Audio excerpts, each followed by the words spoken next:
Eu sou daquelas que defendo que na política não vale tudo. Não é só porque as pessoas querem que temos que ir atrás dessa onda. Temos que conseguir fazer perceber às pessoas que se calhar isso pode não ser o melhor caminho. Claro. Embora seja duro e às vezes não entendido. Um estudante interrompeu o Presidente da República para pedir a palavra em nome dos alunos. Mostrarmos que é possível unir.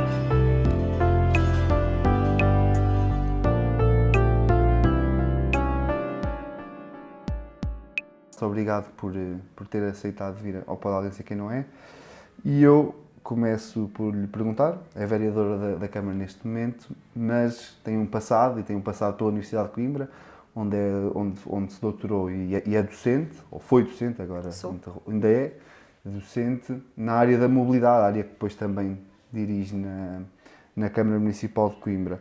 E eu pergunto-lhe qual é a principal dificuldade, se é que sentiu, da passagem dos estudos que fez durante tantos anos para depois sair do papel e pôr no ativo, digamos assim, esses estudos todos que fez. Bem, então, antes de mais, obrigada pelo convite, é um prazer estar aqui. É uma grande dificuldade, mas é acima de tudo um grande desafio. Pelo menos tenho encarado dessa maneira. De facto, tenho muitos anos de investigação e docência na academia sobre estas matérias, mas nunca tinha passado pela fase da decisão. E já agora, se me permite, vou então um bocadinho atrás, já que isto é muito também para nos darmos a conhecer. Sou engenheira civil, de formação, de base, fiz mestrado e doutoramento exatamente na área, não é da mobilidade, mas sim da segurança rodoviária, que sendo da mesma especialização na globalidade, são temáticas bastante diferentes e às vezes as pessoas confundem e dizem, sou especialista em transportes. De facto, o doutoramento chama-se especialidade em transportes e vias de comunicação e urbanismo, mas na realidade o meu foco sempre foi a segurança rodoviária. E quando falamos em segurança rodoviária, focamos essencialmente em estradas de grande velocidade, portanto não tanto no domínio urbano. Mais tarde, no âmbito das minhas investigações, da investigação científica, acabei por me focar muito na área da mobilidade urbana, pelo facto de grande parte dos acidentes, na ordem do 71, 72% dos acidentes que ocorrem em Portugal, incidem em domínio urbano. E, portanto, é uma temática que quase que se impunha e comecei a trabalhar muito na área urbana. E daí, às vezes, haver esta ideia de que é especialização em mobilidade, mas, na verdade, veio a posteriori porque... E de onde é que lhe surgiu esse interesse por essa área? Isto eu tenho mesmo que começar pela origem. Portanto, sou engenheira civil e, quando terminei o meu curso, concorri ao Laboratório Nacional de Engenharia Civil. E na altura, porque já tinha alguma apetência pela área das estradas, das vias de comunicação. E concorri e tive a sorte ou o privilégio de ter sido, na altura, selecionada e comecei exatamente lá a minha vida profissional, fazendo investigação exatamente na área dos acidentes.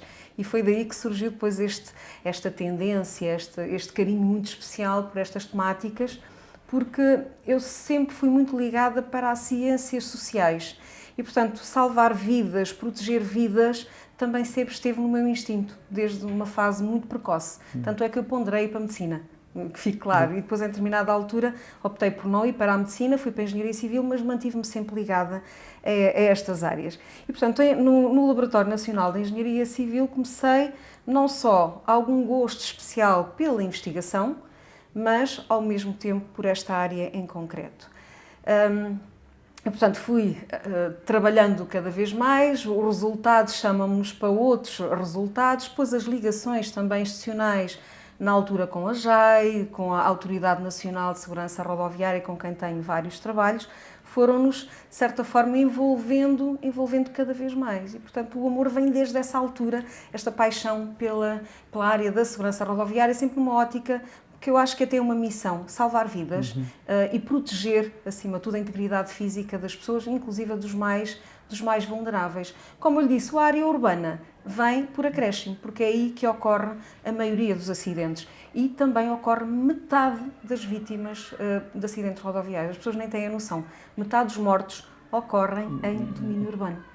E, portanto, temos aqui muito para fazer. E foi aí que eu fui cada vez mais trabalhando em frente. Comecei logo no meu mestrado estudando rotundas, fiz doutoramento na área de rotundas, depois tive a oportunidade de escrever uma série de normas a nível nacional, que hoje em dia estão publicadas e são de obrigação de utilização obrigatória por qualquer projetista, e tudo isto depois vai-nos envolvendo cada vez mais.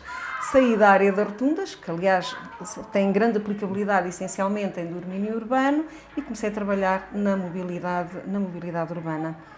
Mas isso é uma área que, para ser implementada, cria também muitas dificuldades a quem vive nas cidades, não é? As mudanças que se têm que fazer estruturais nos centros da cidade para que essas ideias urbanistas, digamos assim, serem aplicadas, criam muita dificuldade na população e a população depois muitas vezes está até receptiva, claro, e contra essas mudanças. Acredito que isso seja também uma grande dificuldade para quem faz esses projetos. Não é? É uma dificuldade e um desafio.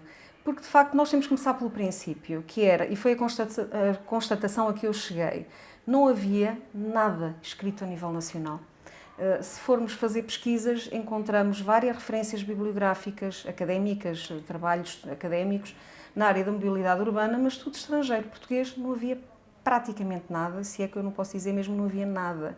E, portanto, esse foi o princípio. Comecei por fazer mestrado e doutoramento e a seguir uma série de publicações sobre esta temática, quais são as dificuldades, quais são as consequências e como é que as podemos ultrapassar. E, portanto, a minha área de investigação começou-se a focar cada vez mais em domínio urbano, procurando soluções que controlem a velocidade, que minimizem os acidentes. No caso de ter que haver acidentes, porque por vezes eles não são de todo evitáveis, temos que procurar mitigar os efeitos dos acidentes, as perturbações e, essencialmente, sempre proteger a vida humana.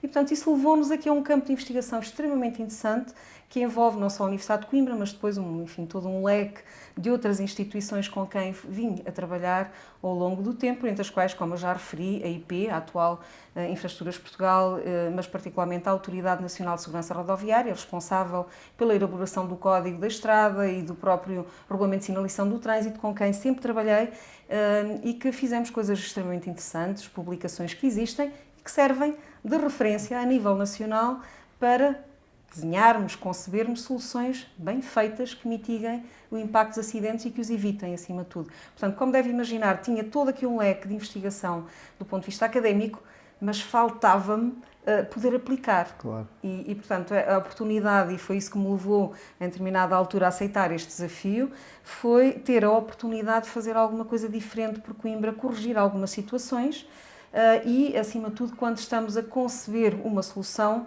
fazê-la devidamente e tecnicamente correta. Agora, aquilo que disse é uma verdade. Isto tem impactos diretamente na população. Eu dou-lhe um exemplo, não fujo a eles, como eu já lhe disse, não tenho tabus relativamente a estas matérias, a estas ou qualquer outra.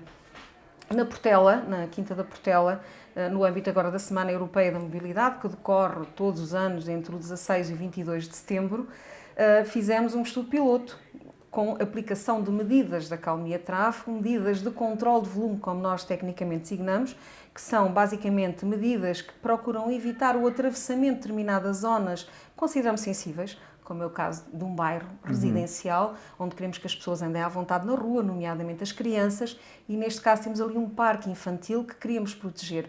E, portanto, adotamos uma série de medidas. Houve muitas pessoas que vieram felicitar e dizer que queremos isto, mas também vieram logo outras dizer não, porque agora já não posso passar aqui, passamos a sentido único uma rua, temos que dar a volta, e isto é extremamente impactante e tem impactos muito fortes na nossa acessibilidade e, portanto, não queremos isto. E houve muita contestação. Portanto, uma coisa é o tecnicamente correto, que está escrito em tudo quanto é livros e que é adotado, inclusive, no estrangeiro, como sendo exemplos de referência, modelos a seguir. Outra coisa é conseguir implementá-los, porque, se me permite só para concluir, é absolutamente fundamental sabermos conceber, mas também é fundamental que as pessoas aceitem, porque se as pessoas não estiverem connosco nestas soluções, obviamente que vamos gerar contestação e depois acabam por ser destruídas. E daí que a participação pública, o envolvimento da população, como sabe, eu tenho defendido e tenho procurado fomentar isso na Câmara Municipal, é absolutamente essencial para termos as pessoas connosco. Sente que numa cidade média como Coimbra, a utilização do carro ainda está mais enraizada nas pessoas e, portanto, torna-se mais difícil mudar, fazer pequenas mudanças, como disse agora, num bairro, ou já nem falo em mudanças estruturantes, mas uma mudança de bairro, mudar um sentido de trânsito, colocar uma passadeira. Essas dificuldades são acrescidas por as pessoas estarem tão enraizadas na utilização do carro? Eu acho que não é nada diferente em Coimbra relativamente a Lisboa ou qualquer outra cidade ou vila, qualquer meio urbano a nível nacional. Tem mais a ver com a nossa, se calhar com gerações, do que propriamente localizações geográficas. A verdade é que a geração atual, os jovens, já têm um espírito muito mais aberto e estão dispostos a aceitar novos desafios. Há muitos jovens que hoje em dia optaram por não ter carro próprio. Mas como sabe, por exemplo, a minha geração, que é a pior, como eu costumo dizer, somos claramente os piores, se fomos muito habituados a ter um carro, eu tive logo aos 18 anos, portanto, tive o meu carro próprio, tenho que admitir. E as minhas filhas tiveram um pouco mais tarde, mas também já o têm. Mas há muitos jovens, como eu digo, já optaram por não ter, porque têm consciência de que tem que haver aqui alterações comportamentais, de padrões de mobilidade, se quisermos ter uma cidade amiga das pessoas e voltada para as pessoas. Porque o que é que tem acontecido? Desde a década, eu não vou exagerar muito se isso é a década de 70 ou 80, que as cidades têm vindo a ser completamente invadidas pelo veículo automóvel e isto é crescente e tem sido cada vez mais. Tanto é que neste momento em Coimbra a repartição modal aponta para mais de 72% das nossas viagens feitas na cidade são feitas em carro próprio. E apenas na ordem dos 17% andam de transporte coletivo. Portanto, esta desigualdade é brutal, porque não é só a circulação e os congestionamentos, é onde é que estes carros vão ser estacionados. Porque quando se vem para o centro da cidade de carro, é preciso encontrar sítios para o estacionar, claro, e o largar em segurança. Durante todo o dia, muitas das vezes é mesmo todo o dia, vêm de manhã e só saem à noite, ou seja, um lugar que está ocupado com um veículo que trouxe maioritariamente uma pessoa. Porque a nossa taxa de ocupação, em termos de veículos, anda não chega a 1,5, 1,3, 1,4 sensivelmente. Cidades como Lisboa e Porto têm um bocadinho mais alto, 1,6 sensivelmente. Portanto, temos aqui muito para fazer. É preciso mudar mentalidades e essa é a parte complicada da engenharia, porque isto já não é propriamente engenharia, é mais sociologia, mas por isso é que eu defendo sempre equipas multidisciplinares para podermos trabalhar estas temáticas. Temos que envolver a população, temos que fazer campanhas de sensibilização. Nada disto é novo, tudo isto já foi feito nos países, nomeadamente países nórdicos, que são referência nestas matérias, mas estamos sempre a colidir contra aquela que é a vontade própria da maioria da população. Porquê? Porque ter carro próprio, ir para todo lado de carro próprio, que não é um direito, e há muita gente que o considera que é, mas é extremamente prático, é muito confortável, é ter um carro na garagem, poder tirar a que horas eu quiser e chegar ao destino pela via que eu também entender. Portanto, é a forma mais prática, mais confortável de nos fazermos deslocar, mas não é, obviamente, aceitável, acima de tudo, por razões ambientais, que hoje em dia sobrepõem cada vez mais, inclusive ao funcionamento da cidade, mas também pelos congestionamentos que geramos, a perda de tempo para outras atividades que essas sim são absolutamente fundamentais ao desenvolvimento económico e social da cidade. Para mudar as mentalidades, parece-me a mim, decidiu ingressar na política e nesta coligação que agora lidera a Câmara Municipal, mas antes disso vamos também à parte da Ordem dos Engenheiros, onde teve um papel ativo, e sente que foi aí que começou a surgir o bichinho da política? Era algo que já vinha de trás quando era adolescente, ou foi algo que só surgiu agora com o convite que recebeu em 2016, não estou em erro? Bem, eu nunca tive qualquer papel ativo na política, só agora mesmo, e mesmo assim um papel técnico-político, convenhamos, e se tem seguido a minha ação, sabe perfeitamente que eu tendo sempre a fundamentar tecnicamente aquelas que são as opções e decisões que tomo. Porque, na verdade, nunca fiz política ativa, nem estou a fazer neste momento. Defendo, obviamente, alguns ideais, mas sempre suportados tecnicamente por princípios técnicos e, diria, irrebatíveis, do ponto de vista científico, mas técnico também. O meu papel na Ordem dos Engenheiros, sempre me inscrevi, desde que terminei o curso, inscrevi-me na Ordem dos Engenheiros, tive a felicidade de poder trabalhar diretamente com alguns órgãos nacionais e nos últimos anos, desde que fui selecionada, enfim, isto é uma lista e há votação, e fomos efetivamente eleitos para a especialização em transportes e vias de comunicação, à qual ainda pertenço neste momento. Irei mudar de especialização já em fevereiro, mas por outras razões que também lhe posso explicar. Na verdade, permite-nos não só fazer política, mas sempre transportes. Sempre nesta área muito setorial, política de transporte sobre o que é correto e o que é que não é correto. Porque, por vezes, não é fácil, como disse, implementar aquilo que é tecnicamente correto. Porque em qualquer cidade, em qualquer meio urbano, prefiro chamar assim, porque é independente da escala, há sempre uma tendência de fazer vontade às pessoas. Mas essa vontade às pessoas vai contra aquelas que são os princípios gerais, as orientações gerais, não só a nível europeu, mas também internacional. Nomeadamente, logo, a Agenda 2030, não é? Que é um documento que é internacional, é universal para todo o mundo e que tem um conjunto de linhas orientadoras nestas temáticas e noutras e que nos levam cada vez mais a ter que mudar os nossos hábitos. Portanto, uma coisa é aquilo que as pessoas querem e o querer, se formos perguntar, estou convicta que uma grande percentagem, se calhar os tais 72% que ainda andam de carro nos dias de hoje, vão continuar a defender, não queremos mais parques de estacionamento no centro da cidade, queremos poder chegar ao nosso destino final de forma rápida, de forma confortável e à hora que entender. Mas haverá já um nicho, pode ser em minoria, mas que já tem consciência destas que são as orientações internacionais e que têm consciência que é absolutamente essencial mudar, sob o risco da cidade de Coimbra deixar de ter financiamentos para se poder modernizar. E, portanto, neste momento o sistema de mobilidade de Mondego é um passo em frente nesse sentido, mas não chega. Eu diria que a seguir vai ter que haver coragem política para implementar uma série de medidas que são dissuasoras à utilização do veículo automóvel, mas que sem as quais o sistema tenderá a não funcionar devidamente. Já lá vamos ao Muito sistema bem. do Mondego e ao futuro da cidade, mas voltando a esta parte da sua vontade política de entrar na política, e disse-me que é uma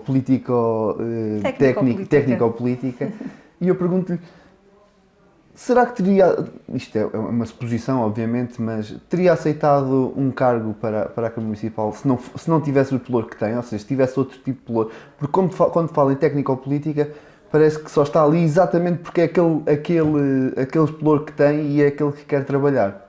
Via-se com outro pelour nas mãos? Não, absolutamente. De todo.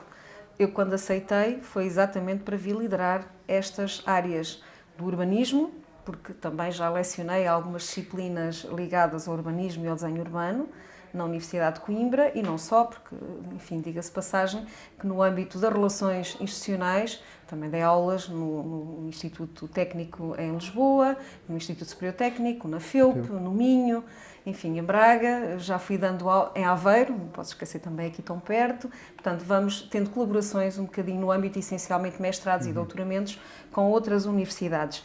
E eu sou um bocadinho a cara da mobilidade urbana a nível nacional, então em Rotundas sou claramente a referência a nível nacional e, portanto, é normal e desejável, como eu lhe disse, eu já tinha trabalhado desde a minha origem nos vários campos e ações da engenharia civil.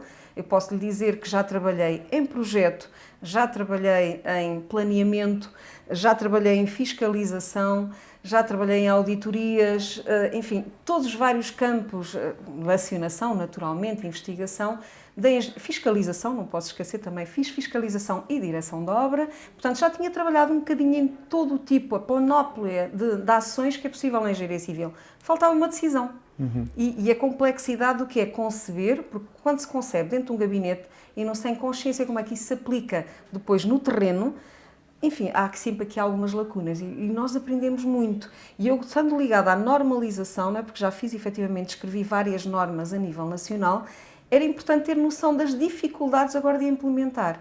E essa dificuldade estou a ter lá agora, que é absolutamente essencial até para continuarmos a crescer do ponto de vista académico e científico. Portanto, respondendo diretamente à sua questão, eu vim exatamente para trabalhar nestas áreas. Não fosse destas áreas, não estou a ver, com todo o respeito, porque é um trabalho que eu muito aprecio, mas seria incapaz de o fazer, era trabalhar em alguns pelouros, como é o caso da cultura, enfim, economia, não tenho tão pouco competências para essa matéria e nunca poderia ser uma boa vereadora nessas áreas.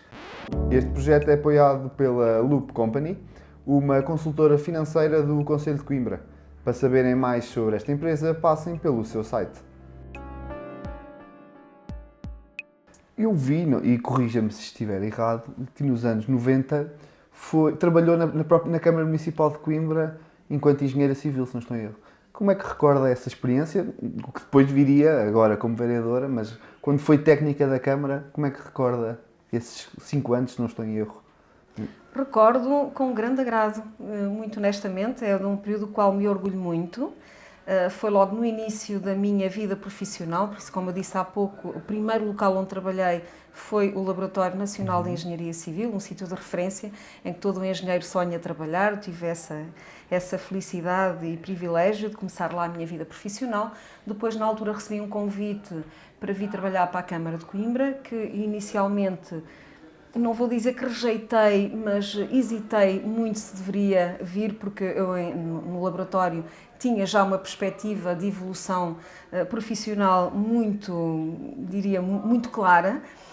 E, portanto, tinha grandes perspectivas de trabalho, inclusive também em gabinetes do projeto lá em Lisboa. O que é que pesava? Era a cidade de Coimbra, porque eu sou uma apaixonada pela cidade de Coimbra, amo esta cidade, embora não tenha nascido cá, mas gosto muito de Coimbra e, portanto, o sonho era voltar a Coimbra. Eu, quando comecei em Lisboa, eu vinha cá todos os fins de semana. Depois começou a ser um bocadinho mais raro, 15 em 15 dias, como é habitual, mas a verdade é que sempre que vinha a Coimbra que eu me sentia plena. Matava saudades e chegava à segunda-feira já estava cheia de saudades novamente, não só porque tinha família, amigos, namorado, que na altura estava cá, atual marido, e portanto o sonho sempre foi regressar a Coimbra. E quando recebi o convite hesitei do ponto de vista profissional, mas do ponto de vista emocional puxou muito a regressar. E acabei depois por aceitar, porque na altura pensava em casar com o namorado e isso acabou por acontecer. Regressei a Coimbra e casamos e felizmente estamos juntos até hoje. Mas foi esse o motivo pelo qual voltei e vim trabalhar para a Câmara de Coimbra. Na altura com grandes desafios. Estava a ser construída a circular externa. Portanto, aquela que hoje em dia, desde o Tovinho, vem até ali à rotunda da Focoli. Estava em construção, havia grandes perspectivas de alteração da rede, estávamos a fazer a alteração a PDM, e, portanto, era preciso repensar toda a rede do ponto de vista funcional e hierarquicamente organizacional, e eu vim exatamente para dar uma ajuda, trabalhando com alguns softwares. Claro que me deparei com muitas dificuldades, mas foi um período muito, muito enriquecedor. E foi quando concebi, porque grande parte dos projetos, muitas pessoas não sabem, mas muitas das rotundas que temos em Coimbra, do tempo, enfim, do final da década de 90, ainda foram projetadas por mim. Portanto, a rotunda que está na circular externa, que não tem saídas, é só para as pessoas não acelerarem, foi projetada pela Varela. Essa não é minha, porque esse projeto estava em construção. Mas há outras, na Fernando Namora, todas essas passaram pela minha mão, foram desenvolvidas na altura por mim e por toda a equipa com quem trabalhava na divisão de trânsito da Câmara Municipal de Coimbra. Portanto, foi uma época muito rica em termos de desenvolvimento e alterações da rede rodoviária de Coimbra. Portanto, foi uma época muito, muito enriquecedora.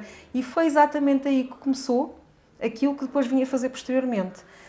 Porque em determinada altura achei, não quero mais isto, apesar de ser muito, muito interessante lidar com os munícipes. Eu sentia-me verdadeiramente engenheira. Porquê? Porque um engenheiro, como eu costumo dizer, é uma pessoa que resolve problemas. É assim que eu defino, em 2 palavras, para um miúdo de 10 anos, o que é engenharia. É resolver problemas. Uma pessoa que é capaz de resolver os problemas bem e barato. Isso é que é a verdadeira engenharia. E eu, na altura, sentia-me verdadeiramente engenheira, porque tínhamos problemas, mortes em vários cruzamentos. Estou-me a lembrar, por exemplo, da rotunda no fundo do Chão do Bispo, com a General Alberto Delgado, tínhamos mortes, infelizmente, recorrentes. Era um cruzamento prioritário, como nós dizemos, com viragens à esquerda. E, portanto, era preciso resolver e em poucos dias nós fazíamos um projeto, lançávamos e construía-se. Em poucos meses tínhamos as rotundas feitas. Hoje em dia as coisas são muito mais complicadas com o atual CCP. Na altura tínhamos muito mais liberdade e resolvemos muitos problemas dessa maneira. Portanto, era extremamente enriquecedor. Qual foi o grande problema? Deparei-me com falta de normas a nível nacional. Não tínhamos. Eu tive que começar a procurar, pesquisar o que é que existia em França, em Inglaterra, na Alemanha, em vários outros países, e começar a fazer uma compilação daquilo que eu considerava que pudessem ser as boas regras. E, portanto, depois de terminar esta fase de grande desenvolvimento da rede, cheguei à conclusão, eu quero mesmo seguir, voltar à universidade, e comecei a fazer o meu mestrado e depois acabei por concorrer para a universidade e entrei, como eu digo, à terceira de vez, e foi na universidade que fiquei até aos dias de hoje. Olhando para os nossos meios urbanos, como disse, de Portugal, sente que faltaram urbanistas a liderar as nossas autarquias ou apesar de tudo, os meios urbanos têm sido construídos de maneiras seguras e de uma boa maneira? Não. Aí tenho que ser muito franca. Faltam muitos urbanistas, seguramente. Planeadores. porque tudo deve começar no planeamento. E de facto não é só Coimbra. Coimbra tem, e basta ir para a zona ali de São Martinho, em que nunca houve urbanismo, aquilo é uma mancha de óleo. Foram operações urbanísticas casuísticas. Porquê? Tudo tem a ver com a pressa. As pessoas querem construir e querem construir agora.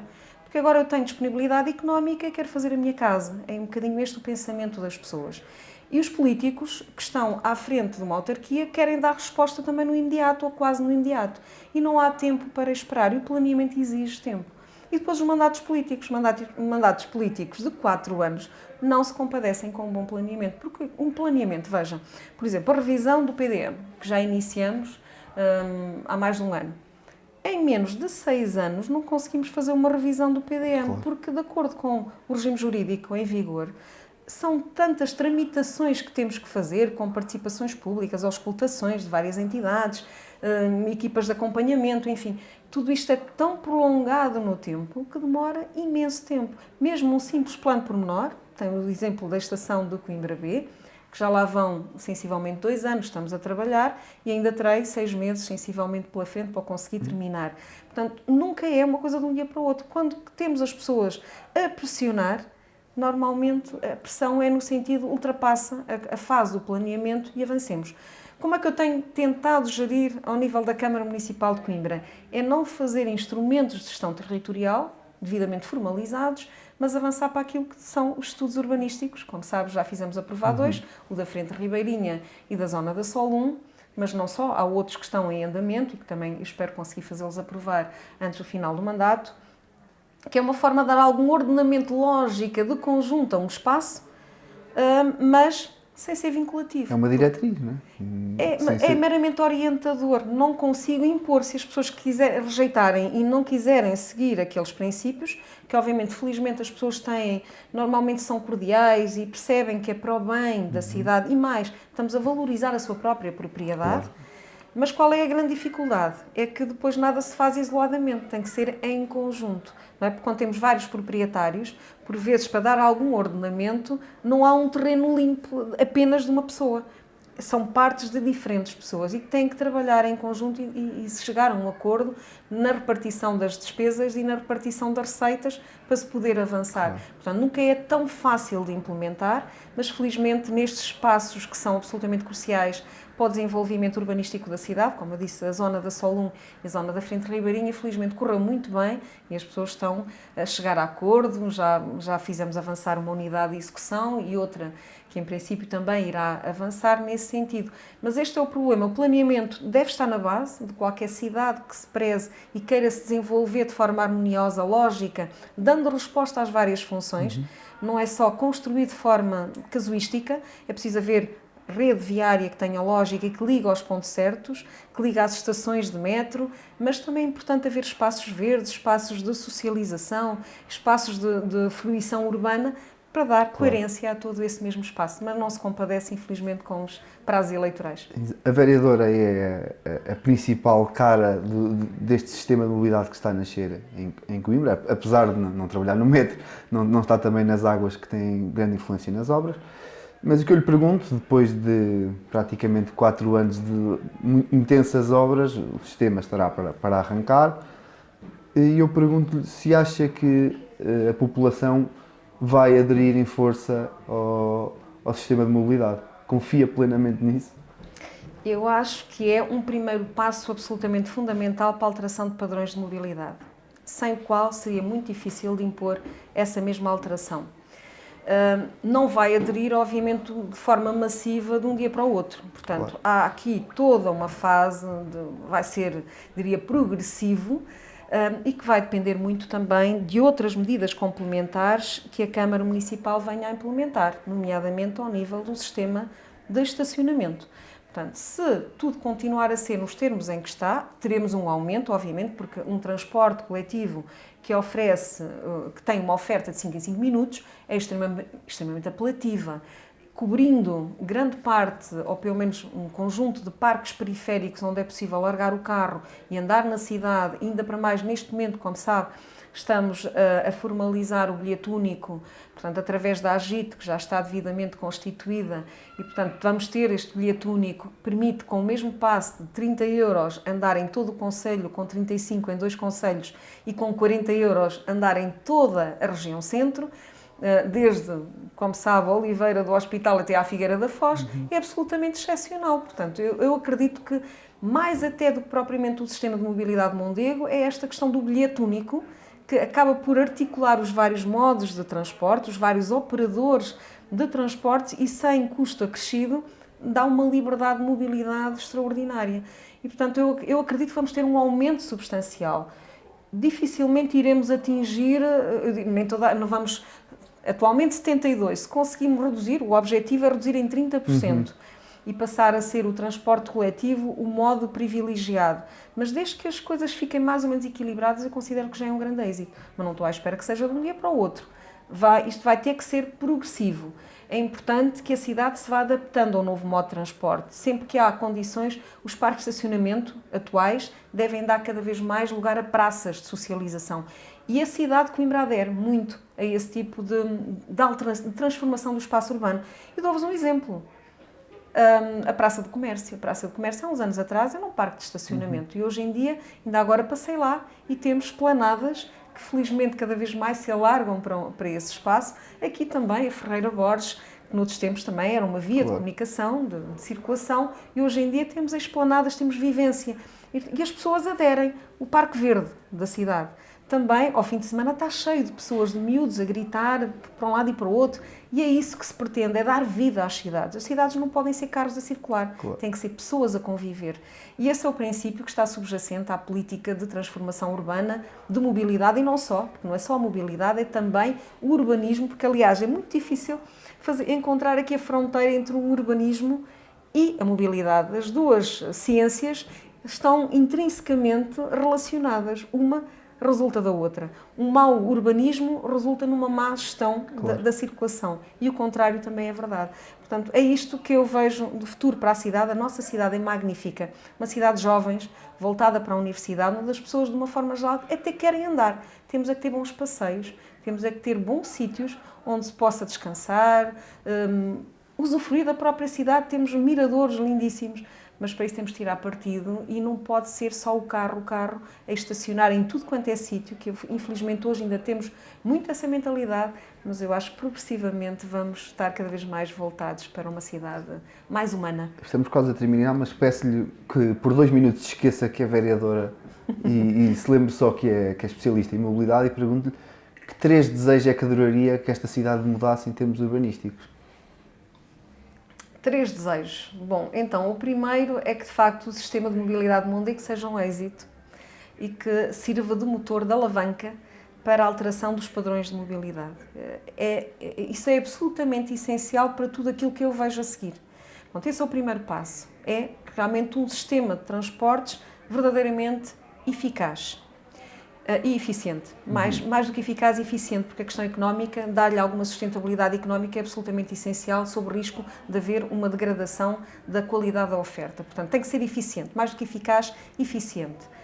Por outro lado, se isso acontecer, o outro vem por acréscimo, que era o que eu estava a dizer, a transformação da própria cidade, tornar esta cidade mais humana, com mais praças de socialização, praças onde todos possamos estar ao sábado ou ao domingo, durante os dias, que sempre nos estivermos cansados de trabalhar, podemos ir beber uma cerveja, comer uns termossos, apanhar um bocadinho de sol e falar com os nossos amigos, porque isso é essencial. A tal socialização que, se reparar, António, se me permitir, desde a década de 70 que se tem vindo a perder. Porque as cidades estão cada vez mais dominadas pelo veículo automóvel, não só em circulação, mas também estacionado, o veículo estacionado, e perde-se esta ligação entre as pessoas. Se reparar no seu prédio, não sei se vive em prédio ou em vivenda, provavelmente não conhece os vizinhos de cima e de baixo, quando noutros tempos toda a gente se conhecia. Portanto, deixamos de falar uns com os outros, muito fruto da rua não ser para as pessoas. O terceiro campo, que resulta mais uma vez deste lado, como é que eu gostaria de ver a cidade, eu gostaria que cada vez mais a nossa cidade tivesse o papel que merece, e sendo eu uma académica, a nossa Universidade de Coimbra recuperar aquele que sempre foi, na área do direito, mas nas outras áreas nem por isso, e é absolutamente essencial que assim seja, a universidade de referência a nível nacional e internacional. Estamos no ranking, estamos muito bem localizados, mas eu sinto particularmente na área das engenharias que o Instituto Superior Técnico em Lisboa e a FEUP têm vindo a ganhar terreno. Eu não vou dizer se é mérito ou não, porque sou suspeita nesse sentido, mas uma coisa é certa, sendo eu do Departamento de Engenharia Civil, não tenho dúvidas que nós damos a melhor formação. Portanto, todos os engenheiros, e normalmente quando e empregam-se um pouco por todo o mundo, as referências chegam-nos, não só através da Ordem dos Engenheiros, mas também através da Universidade de Coimbra. Toda a gente diz maravilhas dos nossos técnicos formados na Universidade de Coimbra, portanto eu gostaria muito de voltar a ver a Universidade de Coimbra no top, sem termos que andar sempre preocupados se vamos conseguir ou não encher as vagas que estão disponíveis. Portanto, a Engenharia Civil tem que recuperar o seu lugar de mérito e, em particular, a Universidade de Coimbra pela qualidade da formação académica e científica que dá. Pergunto-lhe, e já aqui disse que é muito complicado projetar cidades a 4 anos, pergunto-te então se acha que o seu trabalho enquanto vereador ainda não terminou e que vê com bons olhos nos próximos 4 anos manter-se com o mesmo pelouro, se assim vencerem as eleições e se for candidato. É assunto no qual, para ser honesto, ainda não pensei. Não vou deixar isso nas mãos do Sr. Presidente, ele que decida. Em relação à população, o máximo que eu posso dizer é fiz o melhor que consegui e soube, dentro das limitações que me foram naturalmente impostas, desde logo económicas, não é? E financeiras. Porque, como todos sabemos, nós acabamos por assumir a Câmara Municipal numa fase em que o PRR estava em grande parte já pré-definido, quais eram as áreas que ia financiar, e a minha área em concreto não foi propriamente das mais beneficiadas. Houve muitas verbas para a ação social e, mais concretamente, para a habitação social e a custos controlados, mas para a área das vias de comunicação estão finalmente a surgir os primeiros avisos para financiamento de alguns passeios, mas mesmo assim diria com requisitos muito, muito específicos. Portanto, se eu tivesse tido mais dinheiro, ideias não me faltavam e continuam a não me faltar. Portanto, dentro daquelas que foram as limitações do pequeno orçamento que tínhamos disponível, fez-se aquilo que se pôde. A minha principal ação, e dessa, independentemente da opinião das várias pessoas, que pode ser muito crítica, é legítima. Eu sou a primeira a ter noção e a dizer que não tem sido fácil, não foram fáceis estes últimos 3 anos, com todas as obras que temos a decorrer, mas eu orgulho-me particularmente das grandes alterações que fizemos e introduzimos neste sistema, que as pessoas nunca vão saber valorizar devidamente porque não conhecem o projeto original. Mas eu, como conheci o projeto original e tudo aquilo que foi alterado no sentido de o melhorar, tenho particular orgulho nesse sentido. E eu espero, durante os próximos 9 meses, poder continuar a contribuir nesse sentido, para que o sistema, não sendo o ideal, eu diria, o sonho de todos nós, eu tinha outro sonho, para esse sistema de mobilidade de Mondego, pelo menos consiga responder aos anseios e às necessidades da população de Coimbra. Um último desafio, como é que explica a uma criança de 10 anos, numa frase, o que é a política? A política, se bem usada, poderá ser muito parecida com a engenharia, porque, aliás, a engenharia faz política e a política resulta, muitas das vezes, da engenharia, da arquitetura, do planeamento. E, portanto, muito nesta minha área em concreto, e é difícil encontrar aqui a fronteira. E, portanto, eu vou responder da mesma maneira como há bocadinho disse o que era a engenharia. Para mim, a engenharia é uma missão, e a política também é uma missão, uma forma de ajudarmos e de resolver os problemas da sociedade. A engenharia civil é isso mesmo. A engenharia, por algum motivo, é civil, poderia ser militar, que também tem uma função similar, mas é, de facto, estarmos disponíveis para, de forma prática, eficiente, resolvermos os problemas de uma população, de uma sociedade, com ações, com estratégias, mas, acima de tudo, com ações corretas, tecnicamente corretas. Portanto, a política, eu sou daquelas que defendo que na política não vale tudo. Não é só porque as pessoas querem que temos que ir atrás dessa onda. Temos que conseguir fazer perceber às pessoas que, se calhar, isso pode não ser o melhor caminho, embora seja duro e, às vezes, não entendido. Mas a política é claramente é uma missão em que nos predispomos a trabalhar, abdicando do nosso próprio bem e do nosso bem-estar, mas no sentido de apoiar e ajudar as pessoas a realizar os seus próprios sonhos e viver com muito melhor qualidade de vida. Sr. Vereador, termino só oferecendo uma cerveja da Epicura. Muito obrigada. Um colaborador do nosso podcast, aqui também uma cervejeira aqui de Coimbra. Muito obrigada. E muito obrigado por ter Foi um aceito gosto. este convite. Sempre foi um gosto. disponível, foi Sim, um sim. gosto. Muito obrigado. Obrigada eu.